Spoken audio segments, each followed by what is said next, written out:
Right now, a third of Americans actually believe that a second civil war will happen within the next 5 years. Now, wow. What does that actually mean?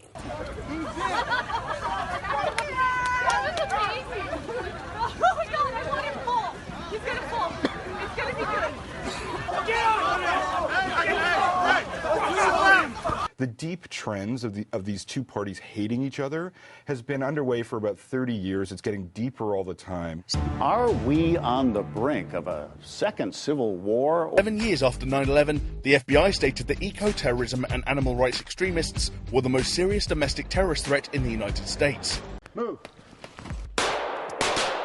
Armed militias reportedly on the rise, driven by xenophobia and racism. He blamed politicians, media outlets, and activist groups for recklessly sharing information and misinformation to the public. But also by fear of government itself. I think what the government gives, the government can take away. Even for those not driven to pick up arms, the anger seems palpable in America. By show of hands, how many of you would say that you're mad as hell about all the stuff that's going on? It's almost all of you. The examples of regular citizens lashing out at each other fill our news feeds every day. That's not how we drive in America. Trump's supporting your illegal cousins today. Real examples of violence motivated by hate. I feel that we are in pre-Nazi Germany. Or just plain threatening talk. I had someone say to my face that they were glad that the Las Vegas shooting happened to country music fans because maybe then that segment of the population would appreciate gun control measures. And politicians seemingly eager to tap into that simmering anger. There is an inferno raging in Washington. We've got the deportation bus. It's going to fill this bus with illegals to send them back to where they came from. Writing in the Walrus magazine this month, Stephen Marsh says the United States shows all the warning signs of impending collapse and suggests Canada get ready for the next American Civil War. Does he really think it's come to that? We can't have businesses that are exploiting undocumented workers in an anti-competitive fashion. We've got to have balance. Anti-Klan Committee. The John Brown Anti-Klan Committee, or JBAKC for short, campaigned, as the name suggests, against the Ku Klux Klan, and more broadly, against anti-black racism in the USA. However, its members were all white. Set up by a bunch of college students in 1978, they took their name from John Brown, a white abolitionist who believed in armed insurrections. JBAKC were fervently opposed to what they saw as the white supremacy and Zionism of states, particularly Israel, South Africa, and the USA. But, as their newsletter titled Death to the Klan suggests, they were not opposed to violence to further their cause. From 1981 to 1985, a number of bombs were detonated, apparently in opposition to the apartheid in South Africa. JBAKC never claimed responsibility, but 3 known members were prosecuted and found guilty. But this is another attack on an ICE facility. I believe it's the 4th in the last month. No, you're right. With the USA already waging a verbal civil war, polls tell us that even ardent Trump supporters wish he would just cool it on Twitter. Harlan, how much blame does the president deserve for today's coarse tone? First, we are in the midst of a civil war of the 21st century, and the major problem is that government has become broken. You either have a majority, a veto-proof majority in both ends of Pennsylvania Avenue to control the government in a system of checks and balances, or you have civility and compromise. And since the Vietnam War, civility and compromise have been eroded, and today they do no longer exist. Government does not work. The country is enormously polarized. And if you go back to the Declaration of Independence, the most trenchant words that Thomas Jefferson wrote were, when government becomes broken, it is the right of the people to alter or abolish it and establish a new one. This is not going to be 1861, even though Donald Trump could be the Fort Sumter with people firing on. Ouch. But the polarization is increasingly getting nasty. There may be some turn to violence. I'm not sure I would predict that. But the ultimate upshot is the American people are not going to be served. Government will continue to be broken and polarized. And life in America in the future, I think, is not going to be as pleasant as it once was. It really didn't start with Trump. It's been building up, as Harlan points out. It has been building up for years and years. But what we're seeing today is that it's coming to a head simply because we're seeing this not only national polarization, but a breakdown of our institutions. Our Congress can't seem to get anything done. We see violence, like low-intensity conflicts breaking out here, there, in little pockets here and there and everywhere. That there are 5 elements there that existed back then, they're existing today. And they would include not only weakened institutions, entrenched national polarization, but divisive press coverage. Right. No political leadership. Who's in charge? And everybody's acting in charge, and you see how embattled the Democrats and the Republicans are, and we're legitimizing violence as a way of solving disputes. What's really amazing is how you'll see really weird explanations of the rise of Mussolini. I've been spending about the past 6 months of actually reading Mussolini's actual writings while he was starting the fascist party. And what a lot of people don't want to tell you is that essentially the fascist party was set up specifically because the government wasn't working the way it was.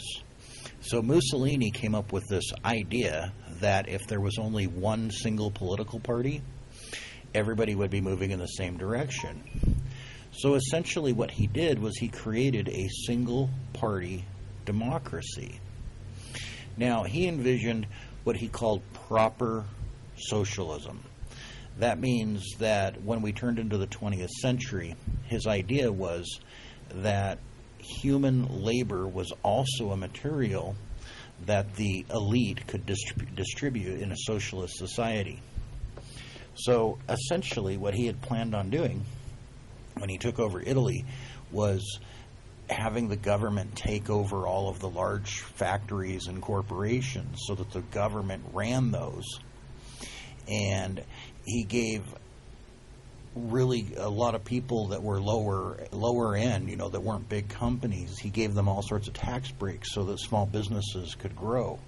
And essentially what he did was he set up a system where the people would work and they would pay him taxes off of the wages that he paid them, and then he would sell whatever they made for profit. And this was the way that he felt he could run his country. And what he did was he set up the first ever democratic socialism. And this is the basis of the fascist party. It's a single party democratic socialism. The parliament would vote on laws and then he would have to approve them. It was closer to what we have in the Americas than what they had there, because the parliament would pass a law and the administrative branch would only enforce. So what we do here in America is when the legislative branch passes a law, because of previous presidents, our new president has the ability to line item veto or veto that law to whatever he wants. And that's essentially the same power that Mussolini had. This is the reason why I'm extremely scared of the Democratic Socialist Party in America. According to a document released, tweeted out by journalist Jake Hanrahan, which many people are calling a manifesto or goodbye letter, it's a direct call to arms. This is a man who threw fire bombs at an ICE facility, was armed, was explaining how he had a ghost AR-15, and was calling on other people to step up and do the same. And this is probably the most dramatic escalation in whatever you want to call the culture war that we've seen just yet. It was only 2 weeks ago that Vox put out a story saying the left, this op-ed that essentially says the left needs to take up arms to protect marginalized communities. What did we then see? Exactly that. So I'll read just a little bit here from the Washington Post to give you some context. Armed man throwing incendiary devices at ICE detention center killed an officer involved shooting, police say. Sound that good. Controller Hog says, Jaffe, you're insane. The left wouldn't win a civil war. Why do you think that? I totally think the left would win the civil war. I totally think the left would win the civil war. I can't believe I just heard that. I don't think I have ever heard anything more frightening scary, or stupid in my entire life. Again, what you may have missed is we would get our asses absolutely kicked in the first couple of months, maybe the first year, 100%. All right, let's put this into perspective here. I know everyone likes to show this map and say, wow, what a landslide. And in terms of counties and districts, yeah, it was an absolute landslide. Former Red Team planner for the government here. The United States government has extensively studied the concept of Second American Civil War, along with the assumption that it will be left versus right. When they've run these analyses, their conclusion is as follows. They, the blue team, the government, the left, the establishment, don't have a snowball's chance in hell of winning. The moment civil war is declared, the government loses. No scenario or outcome ends in their success, period. It's just a matter of how long it takes. Again, what you may have missed is we would get our asses absolutely kicked in the first couple of months, maybe the first year, 100%. The right-wingers would totally go to fucking town. But with our intelligence, our programming abilities, our strategy, our tactics, our ability to do diplomacy with other countries that could come in and help out, I have a hard time believing that the right wing of America could win a civil war. Let's get into more detail now with what he's claiming the United States government's analysis is. First of all, the U.S. power grid can be taken down by a series of surgical strikes. So he says here, by surgical strikes, I mean a few marksmen, U.S. Army tier marksmen would be the minimum requirement, could hit certain spots on the grid, and that would mess up a lot of the military and government because they need the grid more than Bubba and his friends do. And not only are the vulnerable points too many to be effectively guarded, they're not guarded anyway. 30% of the American population will actively revolt. And he says this alone is enormous and damning. Historically, you only need 10% of the population to actively participate in a rebellion to successfully overthrow the establishment. We only had 15% of the population actively attempting to throw out the British during the Revolutionary War. Roughly 70% of what remained was neutral and simply stood by. By contrast, 30% of Americans in modern America would support a revolution to stop their own government if it happened tomorrow. That's how discontent the people are and how much the people don't support the government. He says American civilians are armed and dangerous. In spite of all of the attempts from the political left to disarm the American people, there are approximately 89 guns for every 100 Americans. Furthermore, we are one of the top 3 arms manufacturers on the planet, the others being Russia and France. The establishment would be in trouble even if their opponents were unarmed. I'll interject here and say, imagine the yellow vests in France and how much havoc they're bringing to that country and basically shutting down the country every weekend without even any guns. Imagine them with guns. And then he continues, any rebellion of the people in America is by definition an armed one. They could be easily armed further by stealing weapons or even outright being given them by sympathetic interests. Unsurprisingly, an overwhelming number of weapons manufacturers on American soil are deeply traditionalist, and the odds are good that many minor and at least one major weapons manufacturer in America would side with the rebels. He also says here that these quote-unquote teabaggers and right-wing extremists and oath keepers, many of them are veterans who now have more time to have fun at the range, sometimes more than some Army units or Marine units do, in addition to previous military training. B, they often camp and do other outdoor activities, even more than many in the military do, as the focus in the military has gone away from field exercises. And C, they often have better equipment outside of armor and heavy weapons than the military.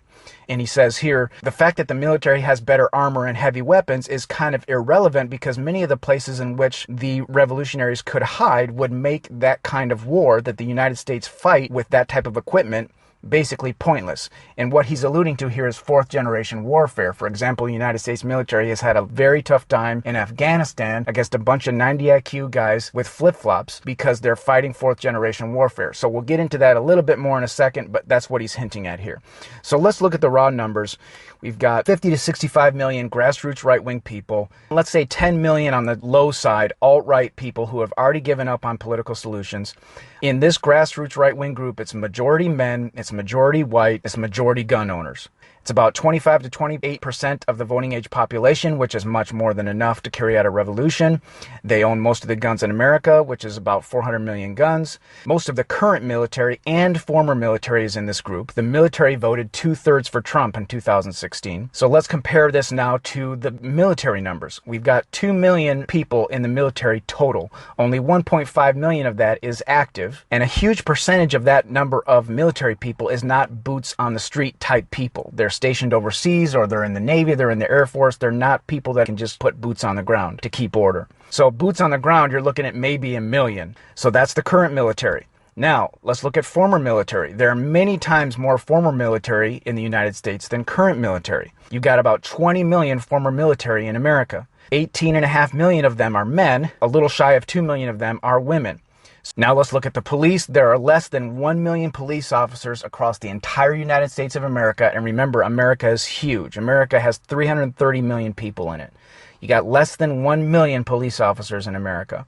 So if we look at the total available military and police boots on the ground that would be available to the left establishment as their enforcement arm, because remember, the left establishment has very few people with guns in and of themselves, very few civilians, so they'd be completely and totally reliant on the military and the police to do their enforcement. And the total numbers of military and police that could put boots on the ground is somewhere around 2 million max. Versus you look at, let's say, 50 million minimum armed civilians, 35 million men minimum armed civilians, including 13 million former military, the vast majority of whom are men, that lean right. So let's go to our scorecard here. Already working with significant handicaps, the establishment would need electricity, access to the internet, bridges, and airports to coordinate any active campaign against the rebellion. By contrast, the rebellion can work in the dark. See, now he's starting to talk about fourth-generation warfare. Considering how easy it would be to sabotage U.S. infrastructure, one of the first things the rebellion would do is collapse bridges, destroy or seize power plants, and cover the interstate in IEDs. The most loyal cities to the U.S. government, as we polled, are also the most logistically easy to cut off. New York City, San Francisco, LA, DC, Baltimore. Most of these require crossing water to enter from certain directions. Most of them have critical airports. Some of them have critical ocean ports. If anything happened to just 2 of the cities on this list, it would create a logistical cluster bleep. Then he says, your Johnny Reb and Timmy Teabagger states, red states, all have something most of the progressive blue states don't. Blue states are mainly consumer states. Reds are producer states. Urban areas don't have farms. The second the shit goes down, realize a lot of these blue areas are likely to starve. In a Civil War scenario, we predicted that at least 10,000 people would die of starvation if the war was not finished in a year. The numbers get worse after that. I don't know if maybe he's missing a 0 or 2 here, but 10,000 people dying in a year during a civil war of starvation sounds like a very low number to me, considering everything he's saying and just the logic of this. So he's talking about fourth-generation warfare here. And you can go study it. I'm not going to give you a whole breakdown here, but the bottom line is it's very easy for a civilian revolutionary force to create chaos and wreak havoc, and it's much harder to try to keep order and keep up with all of that. The establishment and the left are stuck in these big blue cities. They're totally reliant on electricity, heat, communications, water, just-in-time supply chain of food. I mean, all the food, all the goods are just-in-time supply chain because that's the economically efficient way to do it. And so it's not like these grocery stores have months of supply sitting around because that doesn't make any sense financially. Everything's just-in-time. So you go without any of these things for like 2 or 3 days, you're going to start having rioting, looting, roving gangs going around looking for food within a week. And so these cities need infrastructure much more than the revolutionaries would. People would start eating themselves in these Clinton archipelagos. And of course, this infrastructure vulnerability makes it possible for actors on the grassroots right wing to create a huge demand for restoration of order with relatively few people. Now, one more comment before we go on here. One guy said to me one time, he said, well, the government could just go in and arm the left-wingers. And my response to that was, okay, so you're saying that while there's chaos and rioting and looting in these big blue cities, the military is going to go in there and start handing out guns? That's really what you're saying? And it's not just handing out a gun. I mean, they're not going to do that. But even if they did, how do you train people in a chaos environment where there's shortages of electricity, food, water? Who's going to sit here and train these leftists to use their guns in that kind of an environment? And also, for the left establishments to start handing out guns would be to openly admit that they were wrong about gun policy all along and admit that civilians do need guns. So if they're going to do that, they might as well put out an announcement that says, we are wrong and we are stupid and we're fighting against the people who've been right all along about gun rights. Between 55 and 70% of the military would defect to the side of the citizens. The problem with suppressing the people with the military that literature and fantasy tend to overlook or ignore is that the military is the people too. In order to get any military to fight their own, you first have to convince them that it is necessary to do so, that it is justified. The communists also ran into this problem, but they overcame it with psychological conditioning and creating a dog-eat-dog atmosphere within the military. The American government has actively recruited people who are patriotic, practical, brave, who have civilian families, and they've reinforced those values throughout the training process. And so the government lacks the ability to convince the majority of their fighting force to engage against their own people. The moment a civil war breaks out, over half of the American military will defect to the rebel side. They will bring military gear with them and more dangerous military training. It only takes one Navy SEAL or Army Ranger to potentially train hundreds of civilians into a dangerous resistance force. They've done it before in other nations. You can be damn sure they can do it on their own home turf. The estimated desertion rate in case of a civil war is 75% if there's a left-wing president. 50% of that would be assumed to immediately betray the president. The remaining military would be fighting its own. Yet another front created in the war. Additionally, there is an assumed 25 to 50% desertion or outright betrayal rate in the three-letter government agencies. Additionally, it is assumed that 5% of the initial 50% betrayers would stay in their job and become saboteurs. 10% of that 50% would contain key information that would be of critical danger to the U.S. government. Of that 10%, 1% would be able to deliver that information to the U.S. foreign enemies. What you should get from all this is that the second the United States government declares war on its own people is the second it ceases to exist as the state we know it. Worse yet, if one of these people happens to be the captain of one of the nuclear submarines on standby in dark water, the Civil War is already lost before it even gets started. So I'm going to add my 2 cents to this here. I recently read an article by a military veteran, and I can't find the article now. If I find it, I'll link it in the description. But this military veteran said 2 things that really struck me. Number one, he said that when he talks to left-wingers about the possibility of civil war in America, he's amazed at how naive they are. He says they think that if the grassroots right starts a revolution, that the military is just going to waltz in and mow them all down and put them all in jail. And he said, as a military veteran, I tell these leftists straight out, that is just not going to happen. The problem, not the problem, but ultimately probably what would end up happening is if a civil war broke out between the left and the right, and the left won, which I think we would. And the second thing this guy said, which really struck me, was that the scariest conversations he's ever heard is when he listened in on conversations by fellow military veteran friends of his about how easily they could bring America to its knees if they wanted to, just with infrastructure hits. He said, that's the scariest thing I've ever heard.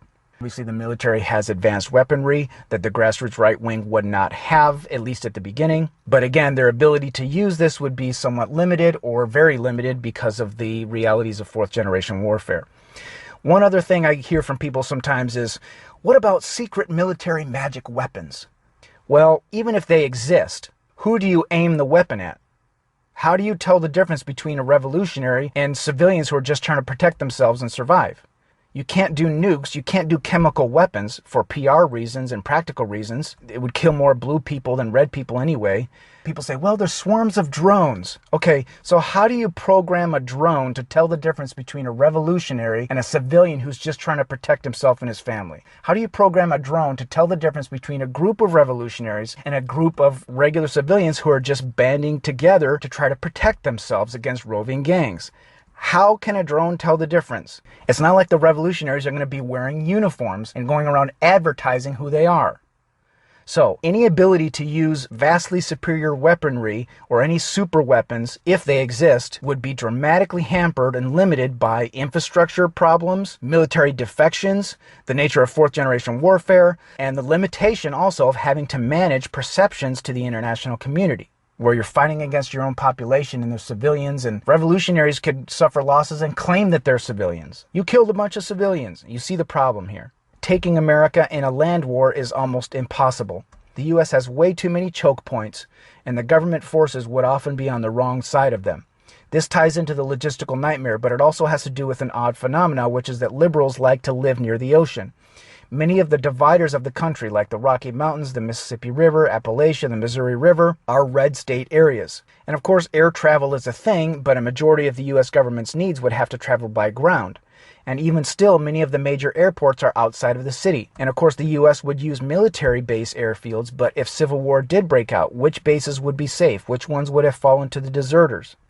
The United States is absolutely full of natural terrain choke points, making marching an army across it against armed resistance almost impossible. And it's large enough that no sustained air campaign would be possible.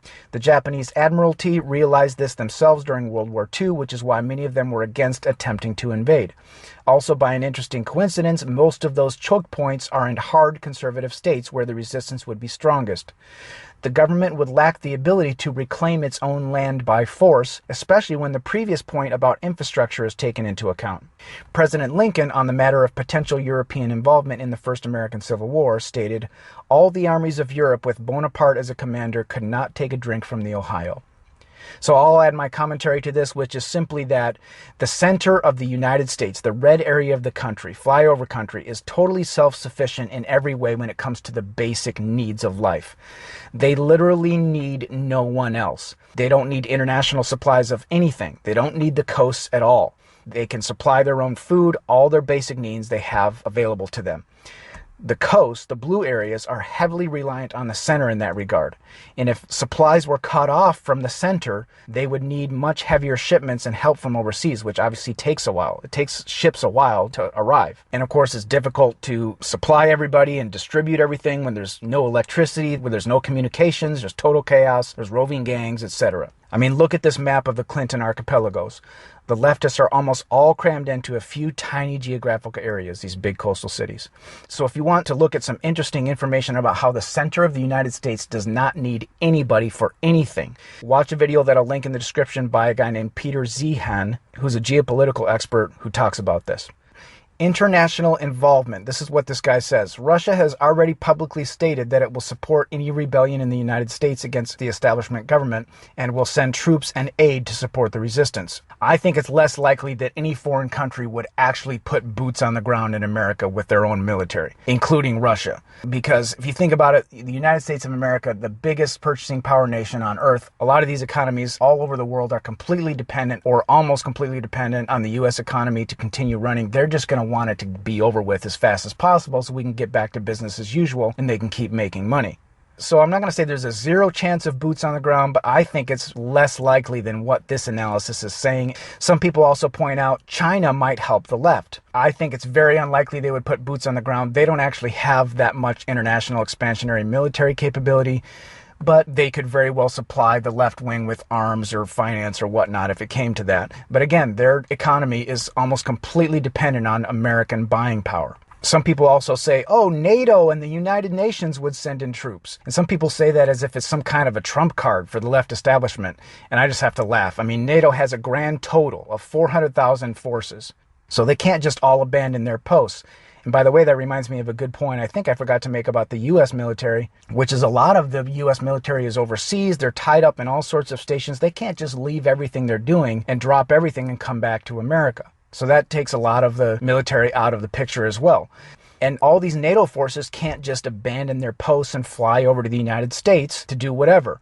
And if you look at the United Nations, they've only got 90,000 peacekeeping forces and 10,000 UN police. And those people can't all abandon their posts either. So these are very small numbers here in the grand scheme, especially when you remember how huge America is. You've got 50 million, at the very least 35 million grassroots right-wing men. That's just the men alone in America that would be at the very least sympathetic to the revolution, if not outright willing to act. So NATO and the UN, I can see the left establishment trying to bring them in, but it's not going to be a huge factor. And again, if you look at NATO, they're not going to be keen to drop all their defenses and send all their troops over here, while Big Daddy USA, who they're relying on almost totally to defend them, is in turmoil. the American public in general already has a very low regard for Congress, which has single-digit approval ratings, and they have very low regard for the media, lower than ever in history. The grassroots right wing already has zero trust in big media or in our current government, including most of its own congressmen and politicians. Trump voters elected Trump as a big middle finger to the establishment, including their own Republican politicians and to the mainstream media, and they absolutely love how Trump attacks the media. So the grassroots right wing and the alternative right wing media would paint everything that the left establishment does as evil or at best morally compromised. And on the flip side, the mainstream media would be trying to make the government look good and to pacify or motivate the left. But the vast majority of people that still trust mainstream media at all don't have guns because they're leftists, so they're useless as far as being foot soldiers. And the vast majority of the grassroots right wing can't be convinced by the mainstream media or the government of anything anyway because they don't trust them. So then you have the politically disengaged middle, some centrists. Most of the middle politically is either politically disengaged or some of them are true political centrists, but a huge number of them are just politically disengaged. So the middle portion is just going to want it all to end. And even if the mainstream media can somehow convince them of how evil the grassroots right-wing revolutionaries are, the politically disengaged middle is not going to be motivated to fight. They're just going to be motivated to survive. And they'll realize that the grassroots right is deadly serious about not being ruled by the left. And so these centrists and the politically disengaged people are just going to want it to end as soon as possible. And they're going to be bitter at the government too, because the government isn't able to please or serve or even control such a huge portion of the population and avoid it from breaking out into war. So this plays into the plan of the grassroots right, which would be to create massive demand for restoration of order so that the government makes a deal with the revolutionaries, or so that the military takes over the government out of desperation and makes a deal with the revolutionaries. In short, the second a civilian uprising or extremist group terrorist attack turns into civil war is the second the United States loses. As a result, you will never see the American government actually declare civil war against its people. You will see Waco, you will see Bundy Ranch, you will see all sorts of militant group confrontations, and maybe even some skirmishes, but the U.S. government fears its own people way too much to ever start an actual civil war that they declare, we are declaring war against our people. And he says, as an American, I want all the Americans here to remember this. The government is against you almost openly now, but they also know that they cannot win if it comes to open war. We have a trump card they cannot match. If it comes to a fight, they will lose. So there are elements in the establishment who will do absolutely everything in their power to prevent it from coming to that. The U.S. government is not in support of its people, and the people are not in support of the government. It is within the means of certain interests to start World War III simply as a distraction to avoid an American Civil War, because by their reckoning, it's better to ruin other lesser nations and spill the blood of patriots than lose their own grip on power. So he says, remember that World War III itself could be a deliberate false flag to prevent a power change in America. I don't know if the country's better together than divided. I don't know if that's true. I think there are such fundamental differences between the right and the left right now, at least from a standpoint of how the media portrays it. And that's a huge part of it. Before any kind of shot is fired in a fucking civil war, I think it's super fucking important that we really get our heads on about how much of this is accurate. How much do we really hate each other? Because if you listen to the media, they're going to tell you we fucking should not be able to stand each other. My gut tells me that's probably not accurate for 95% of the population. But just for the thought experiment, assuming that it was accurate, and we did actually hate each other, I don't know why you would want to believe this idea that the country is better together than divided. I don't think so. If it really is people, like if you're on the left, the right is often painted as moronic, mouth-breathing, uncaring, unfeeling people who just want their money and they just want to get theirs and they don't really give a shit about anybody else except their own family, and they have no compassion. Is that true? Okay, let's assume for the moment that is an accurate read. And let's assume for a moment that the right's view of the left, which is a bunch of wimpy, everybody's a socialist, nobody wants to actually sort of stand up for anything except they want to shove some kind of gay agenda down your throat and all this stuff. Let's assume that's true too about the vast majority of the left. Why do you think the country's better together than divided? I'd be like, no, fuck that. Fuck that. No. Let's divide it. These two things do not go well together. This is not Reese's peanut butter cups with peanut butter and chocolate. This is like peanut butter and tuna fish. You do not want to mix these things. And I think the question is that an accurate read, or is that just something we're being sold by MSNBC and Fox? I have no clue. How do we go back to just speaking with each other, says Mr. Robbs? I don't know. I mean, end of the day, we're all fucked, fellas. We're fucked because people are making money off keeping us divided. That's the truth. You know, I would now recognize the ranking member of the Judiciary Committee, the gentleman from Georgia, Mr. Collins, for his opening statement. Thank you, Madam Chair. And here we are again. We've had this same hearing in February. We noted the crisis on the southern border being fueled by loopholes in our immigration laws. Border Patrol Chief Provost testified legislative changes were needed to get the situation under control. In fact, we've heard that over and over and over and over again. But the crisis has gotten worse. In February, the Border Patrol apprehended 66,000 individuals.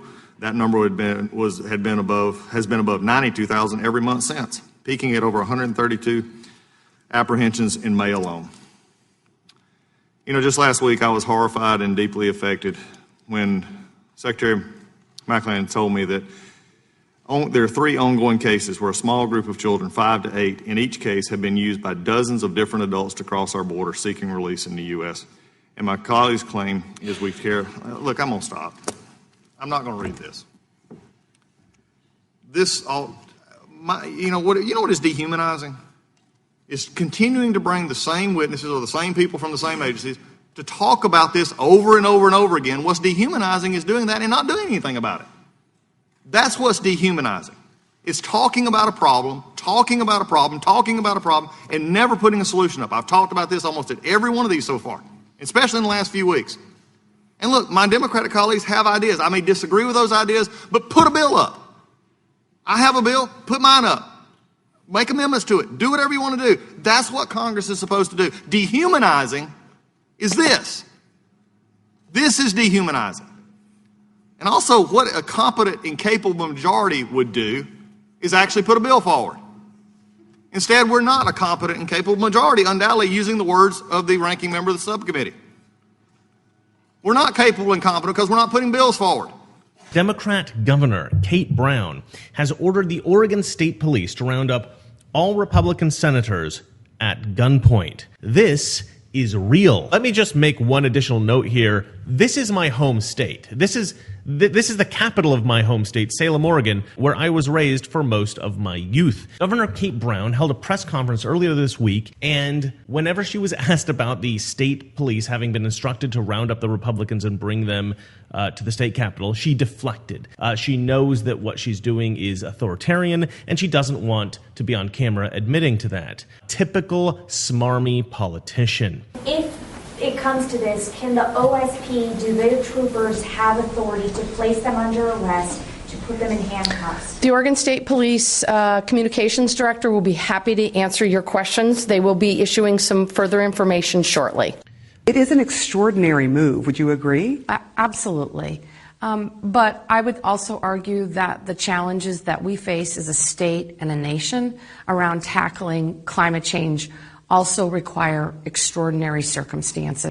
Now, at the moment, Republican voters in Oregon have no real state-level representation because leftists, they don't just have a majority in the Oregon Capitol, they have a super majority. They have a super majority in both chambers of the Oregon legislature. This means that they can basically pass any legislation that they want without resistance. I think in the Oregon Constitution, there's something about taxes. You can't pass like tax hikes without a 2/5 vote or something like that. And the great thing about a system in which you have two parties, right, is that you have two perspectives. And one party has to be convinced that the other party's right. And so they hold each other accountable for everyone in the state. So there's a kind of moderation going on. You're taking people from their extreme position and you're sort of drawing them in a little to be a little bit more reasonable, a little bit softer on the people that they're really not representing. But in this case, that's not happening. Republicans, pretty much on every issue, are just being ignored, and the hyper-left legislation is passing through unrestricted. Okay, Senator, I guess long story short, what are you up to these days? Well, I, along with 10 of my Senate Republican colleagues, have denied a quorum to the Oregon State Senate over a bill on a carbon tax. It's House Bill 2020. And we just believe that this bill is too complicated and too expensive and will cost the jobs of our constituents in manufacturing and in timber and agriculture. And the majority Democrats have not listened to our concerns or our constituents' concerns, and we're not planning on going back until those concerns are addressed and that our constituents are heard and respected. You know, something I wanted to add to this whole discussion is going to be that I went ahead and read this bill, and one of the things on it, it actually states that any engine, diesel engine, manufactured before 1996 was to be banned so that people couldn't use it. Now, I've been on farms, I've been on ranches, and also been around the logging industry, and what you'll find is that a lot of these companies, where the left and the right are different, is the left-wingers, you know, they always buy new, and right-wingers, we tend to fix stuff.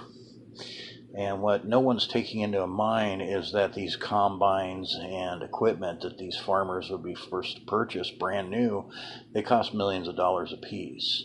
Now, for a state government to say that you have to invest millions of dollars to be able to keep your home and keep your livelihood is extremely, extremely going too far. This is probably the most ridiculous bill or anything that I've ever said. It's literally, honestly, making poor people that don't make that much lose their homes and their ability to work simply for the government to have some special tax. Banning any older than 1997 diesel engine. I happen to know from some of the farms I've seen, most of those people use stuff from the 70s and 80s, and they just keep fixing it and fixing it and fixing it because the new equipment costs so much. Some of these pieces of machinery cost millions. And for a government to come in and say you have to go millions of dollars into debt just to be able to keep your home, that's pretty severe. So is it not tyranny for 51% to exert its will over the remaining 49%? Precisely that seems to be the dilemma now faced by many Americans as the 2020 election nears. No matter which candidate wins, it seems half the population will be in near total disagreement with the regime's core direction. By this point, the disagreements and contrast in lifestyle seem to be so great that the only solution in the minds of many has become separation, be it peaceful or by force. Approximately 35% of Americans believe civil war is imminent within the next 5 years, 37% being Democrats and 32% being Republican. That number rises to 69% who believe a second civil war will come sometime in the future, but not so soon. The divide on the surface is red against blue, Republicans against Democrats, but there are more complexities to the two factions, which are made up of numerous parties who share the same goal, similar to how American politics used to function, as both parties have seemingly become their own independent versions of the American identity.